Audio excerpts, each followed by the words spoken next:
గోశాలలు కూడా బాగా పెరుగుతున్నాయి, గమనించండి.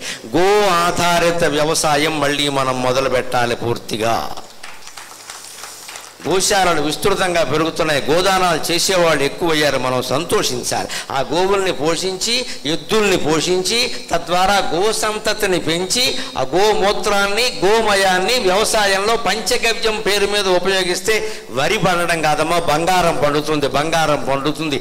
గోమాత అంత గొప్పది. గోమాతకి నమస్కారం చేస్తే భూమాతకి, దేశమాతకి, కన్న తల్లికి, జగన్మాతకి నమస్కారం చేసినట్టే అన్నారు. ఎందుకు చేయమన్నారంటే గోసేవ, గోమయం, గోమూత్రం. మన శరీరం నుంచి నవరంధ్రాల్లో ఏ రంధ్రాల నుంచి ఏ మాలిన్యం వచ్చినా దరిద్రమే, చెత్తకం వస్తుంది పొద్దున్నే మొహం కడుక్కోపోతే. కానీ గోవు శరీరం నుంచి ఏదొచ్చినా పవిత్రమే. మీరు గమనించండి, దానికి మనకి తేడా.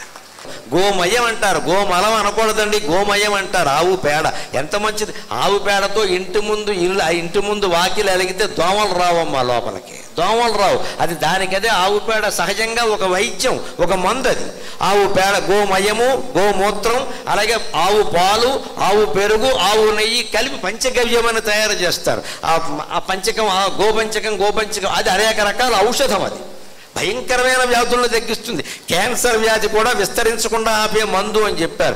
అలాగే మనం గోశాలను కాపాడుకుని, గోవుల్ని, వృషభాలని వ్యవసాయంలో మళ్ళీ వాడుకుని, వాటి ద్వారా మనం ఆధారంగా వ్యవసాయం చేస్తే తప్పనిసరిగా నిరుద్యోగ సమస్య సగం ఏ ఊరికి ఆ ఊరే తీరిపోతుంది. ఈ ఊరు వాళ్ళు, పక్క ఊళ్ళు వాళ్ళు, ఎక్కడ ఉన్న వాళ్ళు వేరే ఊరికి వెళ్ళవలసిన అవసరం లేదు. పైగా పల్లెటూరులో ఉన్న వాతావరణం, అక్కడ గాలి, అక్కడ నీరు, అక్కడ స్వచ్ఛత పట్టణాల్లో రమ్మన్నా రాదండి. ఇప్పటికీ ఎంత చెడిపోయాయి అనుకున్నా పల్లెటూళ్ళలో మీరు గమనించండి. కమ్మని గుమ్మపాలు, వడగాచిన నెయ్యి, కమ్మని గుమ్మపాలు, వడగాచిన నెయ్యి, పొలాల గాలి, స్వచ్ఛమ్మగు నీరు, వృక్షముల ఛాయలు, చల్లని మండువాని వాసములు. కమ్మని గుమ్మపాలు, వడగాచిన నెయ్యి, పొలాల గాలి, స్వచ్ఛమ్మగు నీరు, వృక్షముల ఛాయలు, చల్లని మండువాని వాసములు.